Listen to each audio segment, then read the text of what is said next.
शिवसेनेला बारामतीमधून माघार न घेण्यासाठी अनेकांचे फोन आल्याचा आरोप काही दिवसांपूर्वी अजित पवारांनी केला होता।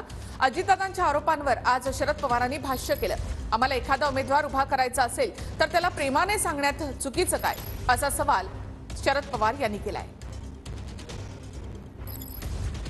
आत्ता बापूंनी दाखवावं, त्याच्यामध्ये शिंदे साहेबांना कुणाकुणाचे रात्री उशिरा फोन येत होते बापूंना, असं करू नका बापू, माघार घेऊ नका, लढा लढा। कारण कुणाचं तरी साधत होतं ना, 5-5 7-7 फोन बापूला। बापू म्हणले कधी माग माझी आठवण आली नाही, आता लयच आठवण आली, सारखीच उचकी लागती, सारखीच उचकी लागती। साहेब, अजित पवारांनी असा आरोप केला होता की म्हणजे शिवतारे ज्यावेळेस उभा राहणार होते त्यावेळेस आरोप केला होता अजितदादांनी की त्यांना शिवतारेंना रात्र रात्र फोन करायची की तुम्ही उभा राहा म्हणून, त्याचा रोग आपल्याकडे होता।